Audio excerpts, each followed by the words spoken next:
Have you ever found yourself knowing exactly what the right thing to do is, yet choosing something else entirely because it felt easier, more exciting, or just more tempting? If so, you're not alone.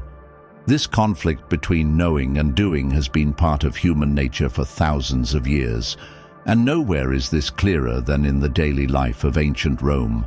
Rome, an empire that boasted some of the most brilliant minds in history, think Marcus Aurelius, Seneca, and Epictetus, was also home to chaos, excess, and corruption. While Stoicism taught discipline, rationality, and virtue, the reality of life in Rome often betrayed these ideals. The bustling streets, lavish banquets, and political intrigue created a world where temptation was everywhere, and Stoic teachings were all too easy to ignore. Today, we're going to explore how the daily life of ancient Rome clashed with the core principles of Stoicism. We'll uncover the contradictions between the lofty ideals of this powerful philosophy and the messy reality of Roman society, a reality that often betrayed Stoic values in favor of ambition, indulgence, and survival. Let's start with the most fundamental Stoic principle: living in accordance with nature. For the Stoics, this meant embracing simplicity, rejecting unnecessary desires, and aligning one's actions with reason and virtue. But in Rome, life was anything but simple. The city itself was a chaotic maze of crowded streets, noisy markets, and cramped housing. Wealthy elites flaunted their riches, hosting opulent feasts with exotic dishes, while the poor struggled to survive on handouts of bread. Living in harmony with nature wasn't just ignored, it was nearly impossible for most Romans. The noise, pollution, and relentless pace of urban life stood in stark contrast to the Stoic ideal of tranquility. Even the countryside, which might have offered a chance to reconnect with nature, was often controlled by wealthy landowners who exploited the land and its laborers for profit. The public entertainment of Rome betrayed another key Stoic principle: avoiding destructive passions. The Stoics believed that emotions like anger, fear, and greed could cloud judgment and lead to irrational actions. Yet Roman society thrived on spectacles that celebrated violence and excess. Gladiatorial games, held in massive arenas like the Colosseum, were a prime example. Crowds of thousands cheered as men and beasts fought to the death, reveling in the bloodshed and chaos. Even Marcus Aurelius, a Stoic philosopher and emperor, found it difficult to reconcile his duties with his principles. While he personally avoided the games when possible, he also understood their role in keeping the masses entertained and distracted from political unrest. This contradiction reveals just how deeply Roman culture clashed with Stoic values. Another betrayal of Stoicism can be seen in the Roman obsession with status and power. The Stoics taught that external achievements, wealth, fame, and power were fleeting and ultimately meaningless. True happiness, they argued, came from cultivating inner virtue and focusing on what you can control. But in Rome, your status defined everything: your social circle, your opportunities, and even your legal rights. The ruling elite lived for public recognition. Triumphs, elaborate parades celebrating military victories were not just displays of success, they were symbols of dominance. Senators and generals sought to outdo one another in wealth, influence, and legacy, often engaging in ruthless tactics to secure their place in history.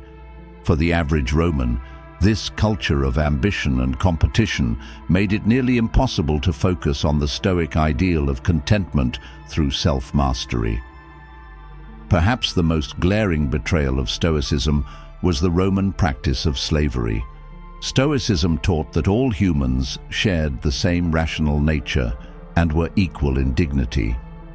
Epictetus, one of the most famous Stoic philosophers, was himself born a slave and used Stoic principles to rise above his circumstances. He believed that true freedom came not from external conditions, but from mastering one's own mind. Yet, the Roman economy relied heavily on the exploitation of slaves. These individuals were treated as property, stripped of their rights, and subjected to brutal conditions. The Stoic belief in universal reason and equality was a direct contradiction to this reality, yet few Romans were willing to question the system.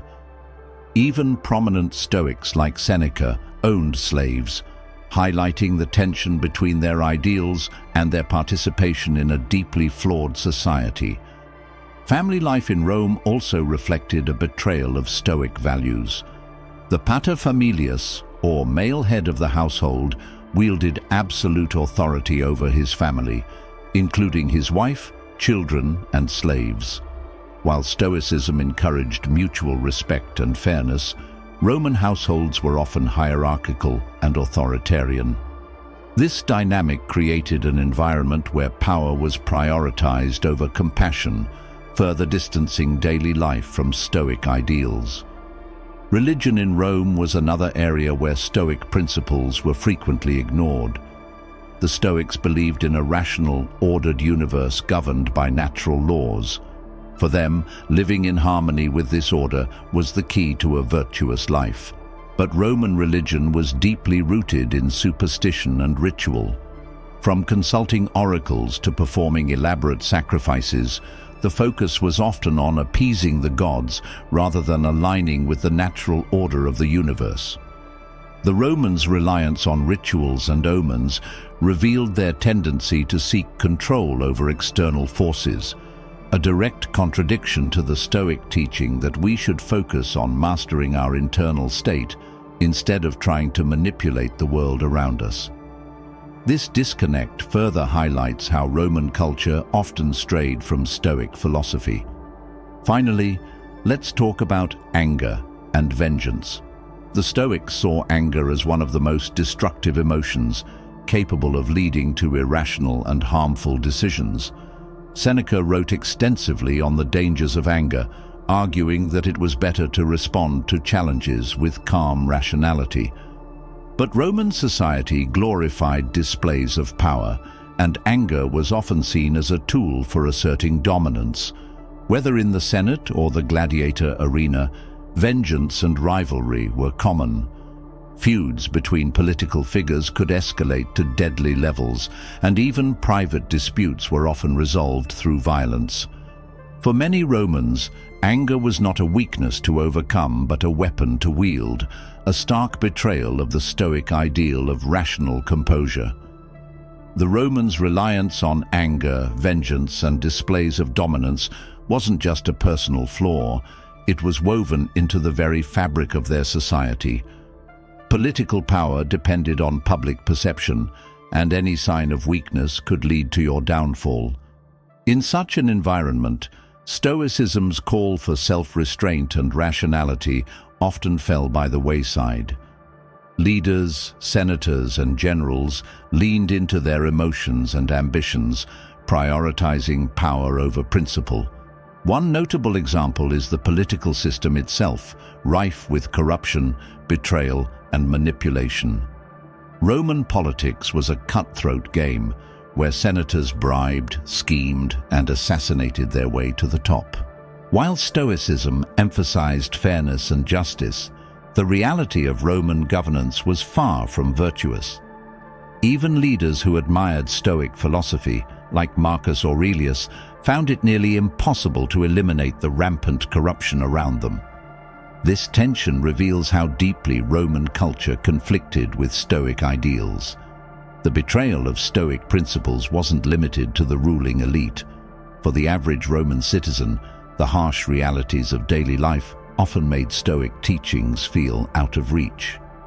Many Romans lived in overcrowded and unsanitary insular, multi-story apartment buildings that were prone to fires and collapses. These cramped living conditions fostered a survival mindset where securing food, water, and safety took precedence over philosophical reflection. The Stoic call to focus on what you can control and let go of the rest might have resonated with some, But for most Romans, it was a luxury they couldn't afford. How could a baker struggling to make ends meet, or a laborer worried about his next meal, pause to reflect on inner peace? For many, survival was the only priority, and Stoicism's emphasis on virtue often felt disconnected from their daily struggles. Even in moments of leisure, Roman society often betrayed Stoic values. Public entertainment, such as gladiatorial games and chariot races, was designed to distract and entertain the masses. These events thrived on violence, competition, and spectacle, everything Stoicism sought to rise above. The Colosseum, with its bloody battles and elaborate executions, became a symbol of Rome's indulgence in base desires. While Stoics like Seneca and Marcus Aurelius criticized these spectacles, they remained wildly popular, a reflection of the Roman appetite for excitement over contemplation. The betrayal of Stoicism extended to religion as well. Roman religion, steeped in rituals, sacrifices, and superstitions, often encouraged people to seek control over external forces. Stoicism, on the other hand, taught that true peace comes from accepting the natural order of the universe and focusing on what is within your power. This philosophical approach was at odds with the elaborate ceremonies and offerings that dominated Roman spiritual life. Take, for instance, the Roman practice of interpreting omens. Whether it was a sudden storm, a bird's flight pattern, or a priest's reading of animal entrails, Romans looked to external signs for guidance. Stoicism rejected such superstitions, emphasizing instead the importance of rational decision-making and inner clarity. But in a society where divine favor was seen as essential to success, these Stoic teachings were often dismissed as impractical. Another way Roman society betrayed Stoicism was through its emphasis on material wealth and luxury. The Stoics warned against becoming enslaved by possessions, teaching that true contentment comes from cultivating inner virtue rather than accumulating riches. But in Rome, wealth was a symbol of status, and the elite competed to display their opulence. Lavish feasts, extravagant villas, and expensive clothing were not just indulgences, they were public statements of power. Seneca, despite being one of the wealthiest men in Rome, often criticized this obsession with materialism. He wrote, "Wealth is the slave of a wise man, the master of a fool." Yet, even Seneca struggled to fully live up to this ideal, highlighting how deeply ingrained the pursuit of wealth was in Roman culture. The disconnect between Stoic principles and Roman reality was evident in almost every aspect of daily life. One of the most significant betrayals of Stoicism was the treatment of slaves. Stoicism taught that all humans shared the same rational nature and were therefore equal in dignity. Epictetus, himself a former slave, embodied this teaching, showing that true freedom came from mastering one's mind, not from one's social status. Yet, Roman society was built on the exploitation of slaves who were treated as property and denied basic rights. While Stoicism offered a framework for viewing all people as equals, this idea was largely ignored in a society that depended on inequality. Even within the family, Stoic principles were often overshadowed by Roman customs. The paterfamilias, or male head of the household, had absolute authority over his family members, including his wife, children, and slaves. While Stoicism encouraged mutual respect and rational decision-making, Roman family dynamics were often authoritarian and hierarchical. This disparity further illustrates how Roman culture betrayed the Stoic ideal of fairness and compassion. So, why did Romans continue to admire Stoicism while simultaneously betraying its principles? The answer lies in the nature of Stoicism itself. Unlike a religion or political ideology, Stoicism wasn't designed to reform society. It was a personal philosophy aimed at helping individuals navigate life's challenges. While its teachings were timeless and profound, they required discipline, reflection, and a willingness to prioritize virtue over immediate gratification. In a society driven by ambition, excess, and competition, these principles often took a back seat to survival and success. But this doesn't mean Stoicism failed. On the contrary, its enduring influence shows that even in a world that often betrays its ideals, people are still drawn to the wisdom and clarity it offers. Figures like Marcus Aurelius, Epictetus, and Seneca remind us that while perfection may be impossible, the pursuit of virtue is always worthwhile. Today we face many of the same challenges as the Romans. Our world is filled with distractions, pressures, and contradictions that make it difficult to live according to our ideals. But the Stoic principles of focusing on what you can control, embracing simplicity, and acting with integrity remain as relevant as ever. By learning from the Romans' failures, we can strive to better align our actions with our values, no matter how chaotic the world around us may be.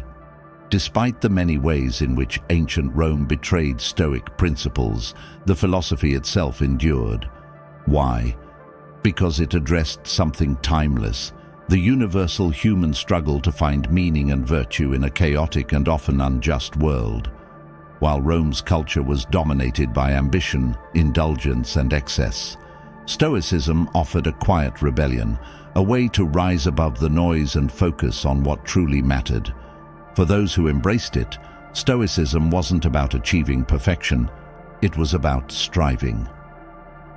Marcus Aurelius, Seneca, and Epictetus weren't immune to the pressures of Roman society, but they used Stoicism as a guide to navigate its challenges. Their writings remind us that even in a world filled with contradictions, we have the power to choose how we respond. And that's the most important takeaway from this exploration. Stoicism isn't about changing the world around you. It's about mastering the world within you. The Romans may have betrayed Stoic principles in their daily lives, but they left us with a valuable lesson. It's not our circumstances that define us, but how we choose to act within them. Every day presents opportunities to practice virtue, self-discipline, and resilience, no matter how imperfect the world may be. In many ways, we are not so different from the Romans.